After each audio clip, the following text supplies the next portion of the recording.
Này đông nhấp trai dày. Đây đông nhấp lời trời.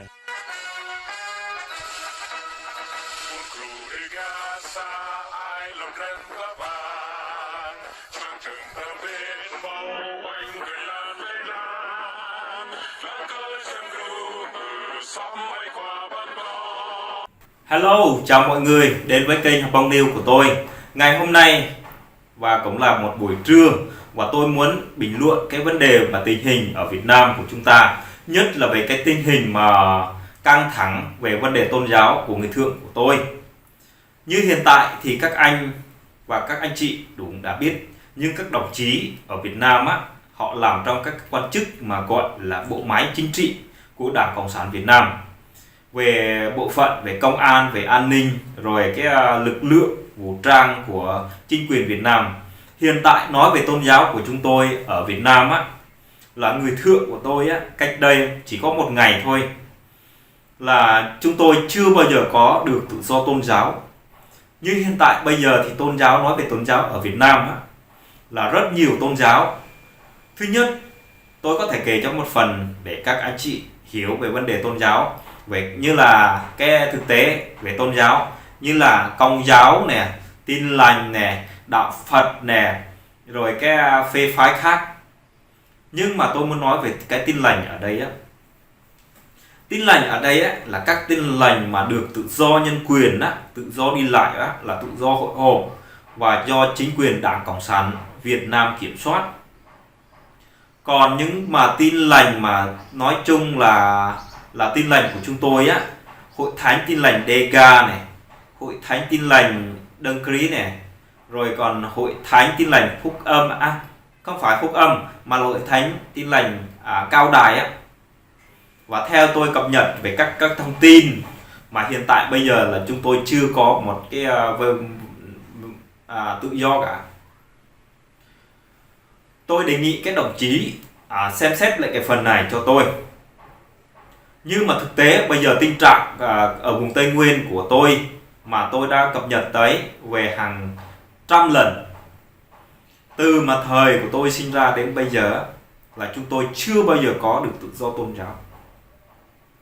Tôi muốn hỏi và tôi muốn gửi lời tới cái đồng chí mà bộ ban ngành bên ủy ban tỉnh, ủy ban xã và ủy ban cấp cao trung ương tỉnh Gia Lai, hay là trung ương cấp cao hơn nữa.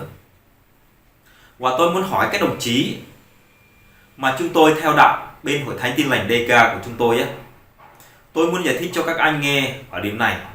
Tôi muốn là được tự do tôn giáo, và thứ nhất, thứ hai là được giảng dạy bằng lời kinh thánh của chúng tôi. Và thứ ba, và chúng tôi là một con người, chúng tôi muốn được tự do thờ phượng. Mà ở đây, mà tại sao công an chính quyền Đảng Cộng sản Việt Nam ở bên Gia Lai, hay là ở bên Đắk Nông, hay là bên Đắk Lắk nói chúng tôi là tin lành Dega là tin lành phản động, tin lành Dega là tin lành khủng bố, và tin lành Dega là tin lành theo Pháp, theo Mỹ, theo Kirkson. Và tôi muốn hỏi các đồng chí ở đây á, là những ai mà đi theo dõi, hay những ai mà hay đi giám sát những cái vấn đề về tôn giáo. Và cho tôi hỏi, chúng tôi ở Việt Nam thì chúng tôi sống ở vùng Tây Nguyên của chúng tôi, ở làng bản địa của chúng tôi, ở huyện xã của chúng tôi, và chúng tôi sai những cái điều gì? Mà tại sao các anh cần phải theo dõi, hay là giám sát, hay là bắt giam chúng tôi tùy tiện rồi đánh đập chúng tôi? Và tại sao các anh mà không chống về cái tội phạm như là ma túy, hay là buôn lậu, hay là mại dâm, hay là cái vấn đề mà trộm cắp và bảo vệ cho dân? Mà tại sao các anh lại phải điều tra những cái vấn đề mà tôn giáo? Cho tôi hỏi về cái tôn giáo, họ sai về cái phần nào đối với luật chính quyền Đảng Cộng sản Việt Nam? Và ở đây thì như là về cái vấn đề mà ở huyện Chư Sê hiện tại á, công an thì đang tìm kiếm tôi ở làng Rin, xã Hợp Bông, và tôi biết hết những mọi thứ ở đó.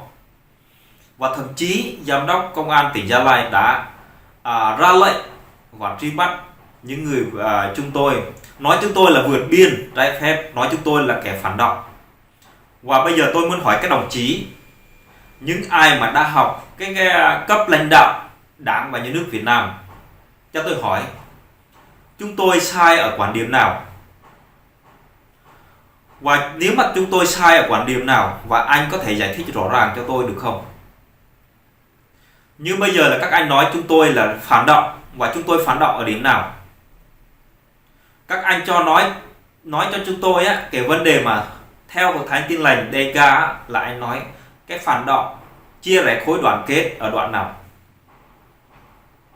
Thưa các đồng chí, và tôi nói với các anh như thế này, chia rẽ khối đoàn kết là không phải từ sắc tộc của chúng tôi, mà là từ chính người Kinh của các anh. Vì sao tôi lại phải nói như vậy? Như mà trong sách địa lý mà tôi đã từng học á, ở năm lớp 11 đó, là 54 dân tộc là anh em đúng không? Ở đất nước Việt Nam này là 54 dân tộc, kể cả người Kinh, chứ không phải là riêng Gia Rai hay là Ba Na hay là Ede hay là Mông hay là Mường hay là Mèo. Và trong số đó là kể cả người Kinh, dân tộc Kinh. Và bây giờ tôi gọi các anh dân tộc Kinh là Dân. Dân là không phải là từ đất nước Việt Nam, dân không phải là từ đất nước mà nguồn gốc là từ Tây Nguyên. Dân nguồn gốc từ Hà Nội. Các anh sinh ra từ Hà Nội, và các anh hồi xưa là các anh chiếm đóng đất nước của chúng tôi. Ở 5 tỉnh Tây Nguyên của chúng tôi á, là không phải là đất nước của các anh. Chúng tôi có vương quốc của chúng tôi riêng, và vị vua của chúng tôi riêng, và người quản lý của chúng tôi riêng. Hồi xưa mà Pháp mà xuống qua ở Việt Nam á, vùng cao, xuống vào vùng cái Tây Nguyên của chúng tôi á, không phải là Pháp muốn chiếm đóng Tây Nguyên, mà là Pháp muốn giúp đỡ chúng tôi để cải thiện cái cuộc sống của chúng tôi. Nhưng mà hiện tại các anh đổ tội rằng là Pháp phản động, là theo Pháp là phản động của nhà nước và chính quyền và chính sách của Đảng và Nhà nước. Cái điều này á là anh phải hiểu lại cho tôi. Cái thứ hai á, cái thứ ba á, anh nói là cái vấn đề mà theo đạo Hội Thánh Tin Lành DK á, là anh nói là phản động, hay là phản động đó là tôi giải thích qua rồi. Anh nói là khủng bố. Bây giờ tôi hỏi các anh, cái đồng chí ở cái vấn đề mà bộ ngành chính trị của Đảng Cộng sản Việt Nam, chúng tôi phản động ở điểm nào, và chúng tôi khủng bố ở điểm nào, và chúng tôi có cái gì, và chúng tôi giết người Kinh bao nhiêu người? Chúng tôi không có làm cái vấn đề gì cả, và chúng tôi không có làm hại một đất nước của Việt Nam gì cả. Và ở miền quê của chúng tôi, đất Tây Nguyên của chúng tôi, đó là của chúng tôi, chứ không phải là người Việt Nam của các đồng chí. Và bây giờ tôi nói các đồng chí phải hiểu cho rõ cái vấn đề này, chứ không phải là nói là người dân theo đạo Chúa bên Hội Thánh Tin Lành DK là lừa dân làng, hay là phản động, hay là phân biệt chủng tộc, hay là làm cái gì đó. Bây giờ tôi nói về cái vấn đề mà phân biệt chủng tộc. Tôi chưa bao giờ gọi cái đồng chí là đồng bào dân tộc Kinh, thừa số hay là thiếu số. Và chúng tôi chưa bao giờ gọi cái người Kinh là người dân tộc Kinh ăn long ở lỗ. Vì vậy cho nên các anh phải hiểu cái vấn đề này cho tôi, rằng chúng tôi là người tốt chứ không phải là người xấu như các anh. Chúng tôi là người theo Chúa chứ không phải là người theo cái loại mà nói chung là cái về vấn đề mà thờ phượng cái con rồng hay là làm cái gì đó như các anh đâu. Chúng tôi là một người theo đạo Chúa, là chúng tôi muốn tốt đạo đẹp người. Chúng tôi muốn hiến dâng tất cả cuộc sống của chúng tôi để cho Chúa. Nhưng các anh nói đổ tội cho chúng tôi là kẻ phản động và kẻ cơ rối chia sẻ khối đoàn kết. Gạch của chúng tôi đây đi. Và tại sao lại gạch hình của chúng tôi? Chúng tôi có tội gì với các anh? Các anh nhá, và tôi muốn nói tới các anh, các đồng chí mà đi làm cái bộ ngành mà quản lý công an ở huyện Chư Sê hay là tỉnh Gia Lai như thế này, là chúng tôi chưa bao giờ cái phân biệt đối xử, và chúng tôi chưa bao giờ đánh đập một ai, và chúng tôi chưa bao giờ làm nói dối hay nói xấu người khác. Vì vậy chúng tôi muốn cầu nguyện Chúa ở đây là muốn tốt đạo đẹp người, nhưng mà tại sao các anh lại phải ngăn chặn? Ở đây là anh nói là chia rẽ khối đoàn kết, và muốn lật đổ chính quyền Đảng Cộng sản Việt Nam là muốn tự trị. Thì tôi nói đúng, muốn tự trị là rất là đúng. Vì sao? Bởi vì chính quyền là từ cái Hà Nội sang đất nước Tây Nguyên của chúng tôi, chứ không phải là từ Tây Nguyên của chúng tôi mà ở Tây Nguyên của chúng tôi. Vì chính điều này tôi dặn và tôi muốn nói cho các đồng chí hiểu về cái vấn đề này là các đồng chí cho rằng vùng Tây Nguyên của chúng tôi là đất nước Việt Nam à? Cái đó là sự mơ tưởng, cái ao tưởng của chính quyền Đảng Cộng sản Việt Nam, là những kẻ hại dân, rồi ban nước, rồi các kẻ phản động, khủng bố để tiêu diệt chúng tôi một cách mà nói chung là vô tội.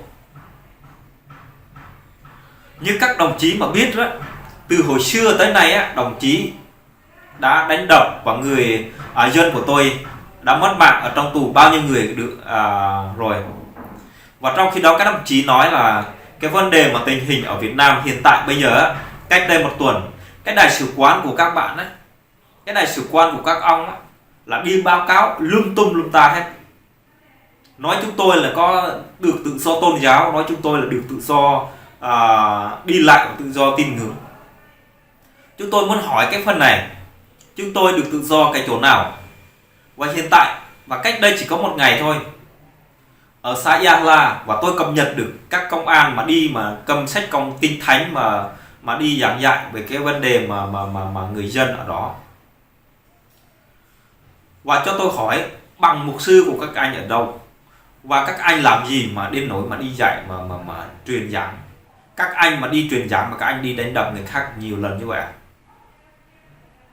Và bây giờ tôi muốn đề nghị các anh xem xét lại cái phần này. Và hôm nay tôi chỉ có nói vậy thôi, chỉ nói và sơ lược vậy thôi. Tôi chỉ tóm tắt một phần nho nhỏ.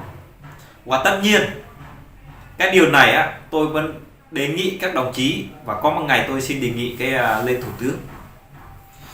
Các đồng chí mà cứ làm như thế này mà nói dân không ra khỏi đất nước Việt Nam, và dân không chạy trốn, và dân không làm gì, thì dân sống như thế nào? Ở Tây Nguyên không phải là đất nước của Việt Nam, ở Hà Nội mới gọi là đất nước của Việt Nam. Và chính điều này tôi đề nghị và các đồng chí là phải hiểu cái vấn đề này, chứ không phải muốn nói gì thì nói, chứ không phải muốn làm gì thì làm.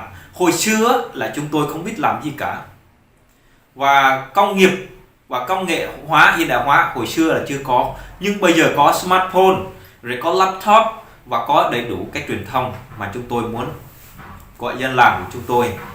Và tôi biết khi mà tôi nói như thế này, công an chính quyền Đảng Cộng sản Việt Nam ở quê của chúng tôi rất là bức xúc, và rất là áy náy, và cảm thấy là rất là khó chịu.